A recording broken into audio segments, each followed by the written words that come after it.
Hey friends, Cloudbart here. It's Monday morning and I'm getting excited for another week of cloud computing. Just want to give a quick shout out to my friends out there in the AWS Community Builders Program, the folks in the CBT Nuggets Slack learner community, and all the 100 Days of Cloud friends out there as well. Stay positive, share that love, and keep studying hard. I know you're going to be able to do a great job. And of course, send me your questions if you're curious about how to get started in the world of cloud computing. Beyond that, I'm getting myself ready for an exam tonight. I'm going to go take the Solutions Architect Pro.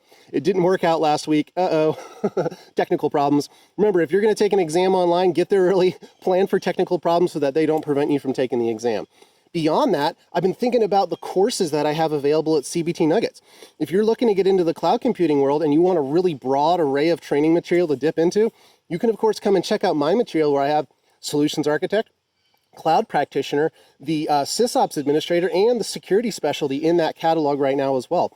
And the cool thing with CBT is that if you go and sign up and start learning through us, you have an opportunity to dip into all of the other fantastic Cisco material, network training, security training, productivity tool training out there as well with some of the best, funnest learners and funnest trainers in the industry. So hope you'll give it a try out. We got a fun 7-day trial program that's available out there. Beyond that, let me know if there's anything I can do to help you out on your studies. If there are people that you want to see lifted up in their cloud journeys, send me their links, send me those blog articles. I would love to help them out. Beyond that, friends, stay positive. It's a stressful world out there. We'll see you in the cloud.